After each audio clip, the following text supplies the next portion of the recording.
Welcome to the World Class Speaking podcast series. This is a place where you will learn how to present, persuade, and profit by improving your communication skills.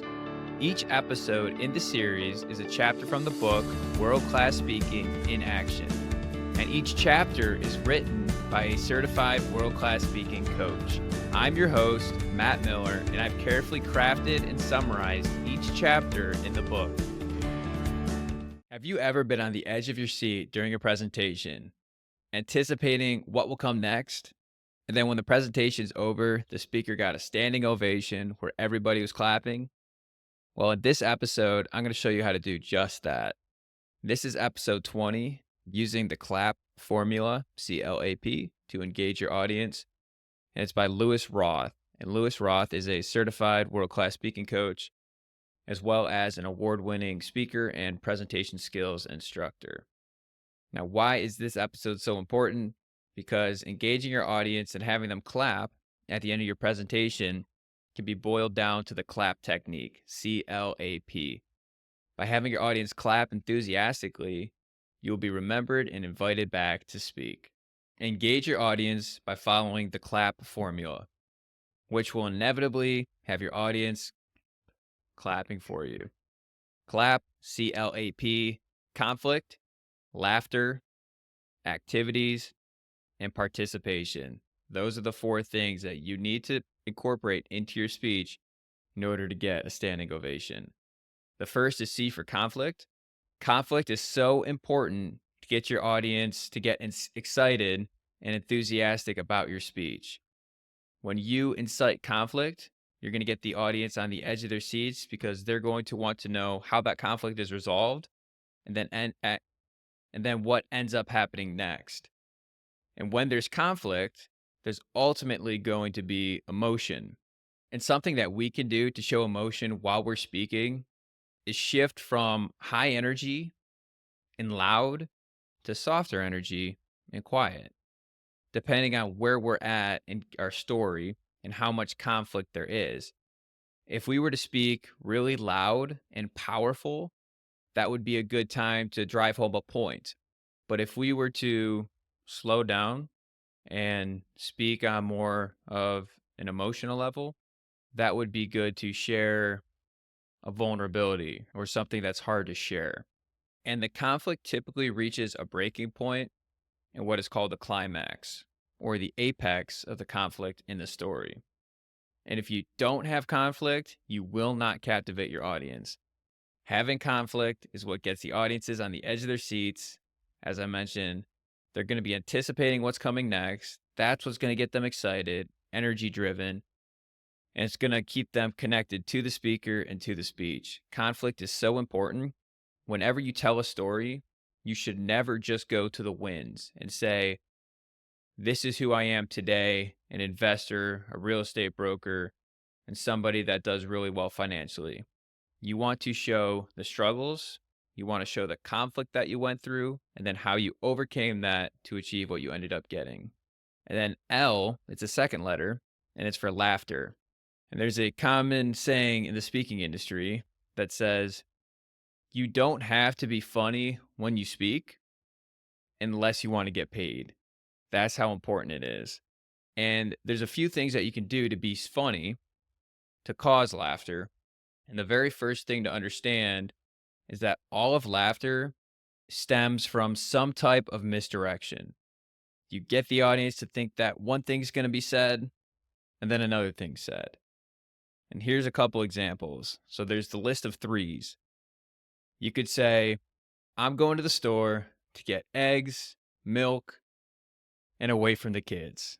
Something like that, where you misdirect them with that third point in the list. And I know you are laughing hysterically in the backgrounds, but try to keep that under control. Another thing that we can do is we can analyze the dialogue between characters in a story. For example, if we're telling a speech and I'm talking to my uncle, I'll say a few words and then I'll shift position to be my uncle and I'll respond. And then I'll shift back to being me, tell a few more words, then back to my uncle. And then I could take a step back and I could give some facial expressions like confusion or anger if that's how I felt in the moment. And getting the audience to see your facial expressions between what they're experiencing in that conversation, that's typically going to be pretty funny. That's another thing that can be done to get the audience to laugh. And then always something that you can do is just analyze your speech. And an important distinction that I would like for you to know is that when you're analyzing your speech, the question should not be, how can I insert humor here? That's the wrong question. The question you should be asking is how can I uncover the humor here?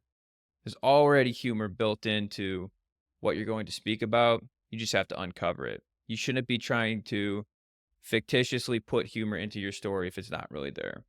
And that is L for laughter. Then the third letter in clap is A, and it's activities. If you want your audience to clap, include activities. And activities must support the overall point or the overall message of the speech. And you want to decide on the appropriate amount of time that you want to include for the activity. If you're giving a 60-minute keynote speech, maybe it makes sense to break them into groups 2 or 3 times throughout that 60 minutes and have them discuss a few questions for a couple minutes each time. 10% typically is a good number to aim for. If you have a 60-minute keynote speech, maybe you have 3 breakout sessions of 2 minutes. And then an important thing to know is that you should not have the mindset that an activity needs to take up time.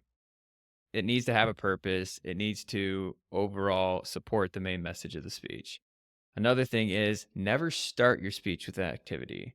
The audience needs to get to know you, like you, and trust you first. If the very first thing you do when you're giving a presentation, let's say for work, is you break them out into groups and have them discuss something that you're going to have them speak to, typically you're not going to get the same results because you haven't proved to them that you're somebody that they can know, like, and trust.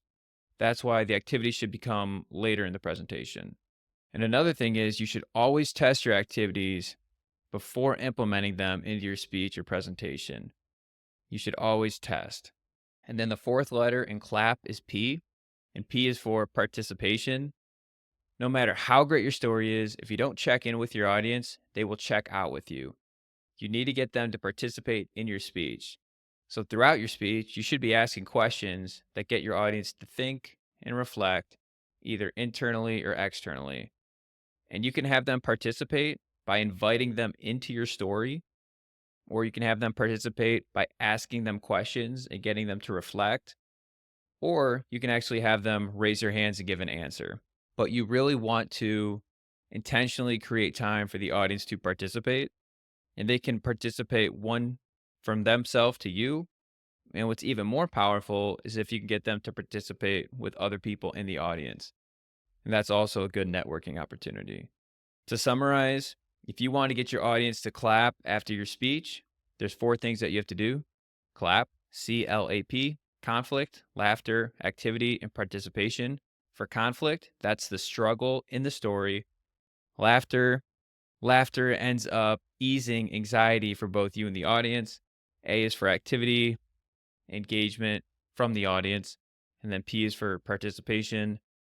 Make it about the audience, not as you as a speaker. And now that you know the importance of showcasing conflict, laughter, activities, and participation, think about one question that you can ask your audience that will cause them to reflect on their own life. And that wraps up this episode. And in the next one, you will learn the science of speaking success by understanding human neurobiology. Stay tuned. That's all we've got for this episode on the World Class Speaking podcast series. Until next time, remember that becoming a great communicator is so important because it leads to greater impact, influence, and income. Thank you for listening and have a great day.